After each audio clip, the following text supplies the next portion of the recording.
दिल्ली के नरेला में तेज रफ्तार का कहर देखने को मिला है। यहां पर तेज रफ्तार कार ने ड्यूटी पर तैनात ट्रैफिक पुलिसकर्मी को जोरदार टक्कर मार दी।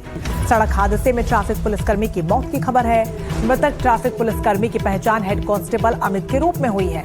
मामले में पुलिस ने फिलहाल 2 आरोपियों को गिरफ्तार कर लिया है और दोनों से ही पूछताछ की जा रही है। एक बड़ा मामला तेज रफ्तार के कहर का सामने आ रहा है, जहां पर किस कदर ये बड़ा हादसा हुआ, उसके बाद कैसे यहाँ पर आक्रोश भी देखने को मिला। तस्वीरें आपको दिखा रहे हैं। दिल्ली के नरेला का ये मामला, तेज रफ्तार कार ने ड्यूटी पर तैनात ट्रैफिक पुलिसकर्मी को ही टक्कर मार दी। देखिए, सड़क हादसे में हालांकि ट्रैफिक पुलिसकर्मी की जान चली गई है।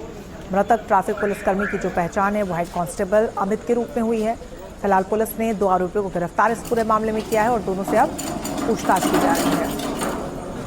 लेकिन रफ्तार का कहर कैसे जिंदगियों पर भारी पड़ता है, उसकी बान की ये बड़ी खबर है इस वक्त कि तेज रफ्तार में होने की वजह से एक बदकसूर की जान चली गई।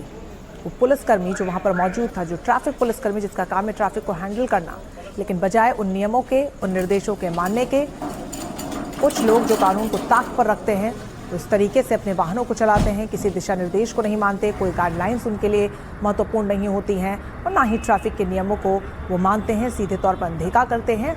और उसी की बानगी ये बड़ी दुर्घटना, जहां पर तेज रफ्तार कार ने कैसे एक ट्रैफिक पुलिस कर्मचारी को कुचल डाला, जिसके बाद उसकी जान ही चली गई। अब ये पूरा मामला बढ़ता हुआ है। फिलहाल पुलिस इस पूरे मामले की तफ्तीश में जुट गई है। 2 आरोपियों को भी हिरासत में ले लिया गया है और उनसे अब इस पूरे मामले में पूछताछ की जा रही है। अगर आप भी वाहन चलाते हैं तो कम से कम ट्रैफिक के नियमों का पालन जरूर करें, क्योंकि ये न सिर्फ आपकी ज़िंदगी को खतरे में डाल सकता है, बल्कि कई बेकसूर लोग जो खड़े रहते हैं साइड में या फिर जो आसपास से गाड़ियां लेकर गुजरते हैं, आपकी गलती की वजह से उनको भी नुकसान पहुंच सकता है। इस तरह की कई खबरें सामने आती हैं जहां पर किसी एक की वजह से कई लोगों की जानें चली जाती, कई लोग गंभीर रूप से जख्मी हो जाते हैं।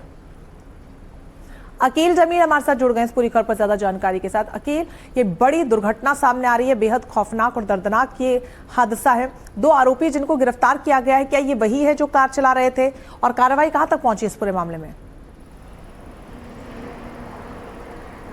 जी हाँ, बिल्कुल। देखिए, ऑडियंस को हम अपने अवेयर करते चलें, ये पहली घटना नहीं है। अगर आप देखें तो पिछले 2 हफ्तों के बीच में 2 ऐसी बड़ी घटनाएं जो है नेशनल कैपिटल से आ चुकी हैं और तीसरी बड़ी घटना बुधवार के रोज़ तकरीबन शाम में 6 बजे के आसपास इस सिंगू बॉर्डर के रोड पे होती है। अगर देखिए, जो सामने से जो फ्लाईओवर आ रहा है, ये फ्लाईओवर सोनीपत की तरफ जाता है, हरियाणा की तरफ जाता है। वहाँ से एक सेडान कार काफ़ी तेज़ रफ्तार से जो है आ रही थी और यहाँ पर हेड कांस्टेबल अमित जो है वो अपनी ड्यूटी को अंजाम दे रहे थे। उस वक्त स्पीडिंग कार जो है अपना कंट्रोल खो बैठती है और सामने एक डायरेक्ट हेड ऑन कॉलिजन जो होता है, डायरेक्ट टक्कर जो होता है वो दोनों के बीच में होता है और अमित जो है काफ़ी आगे जाकर के गिर जाते हैं। इस मामले के अंदर देखें तो अक्यूज ड्राइवर का जो एटीट्यूड है वो इतना ख़राब था कि उसने टक्कर के बाद जो है रुका नहीं, तकरीबन 100 मीटर तक उस गाड़ी को घसीट कर ले गया। अगर आप देखें तो ये जो स्पॉट है यहाँ पर मार्क कर रखा है फॉरेंसिक टीम ने, दिल्ली पुलिस की जो फॉरेंसिक की टीम है उसने यहाँ पर मार्क कर रखा है। इसके अलावा अगर आप देखें तो आगे की तरफ जो ब्लड स्टेन्स हैं, ब्लड के स्पॉट्स हैं, वो भी यहाँ पर मार्क किए गए हैं। और सिर्फ यही नहीं, इससे भी अगर आगे बढ़ते हैं, अगर तकरीबन 50 मीटर की दूरी के आसपास, तो ऐसे ब्लड स्पॉट्स जो है यहाँ पर देखने को मिलेंगे। ये देखें आप, इस तरफ भी ब्लड स्टेन्स के जो मार्क्स हैं यहाँ पर हैं, आगे की तरफ है और भी आगे की तरफ है। तो दिल्ली पुलिस की टीम ने यहाँ पर लगे हुए CCTV कैमरा के DVR को खंगाला,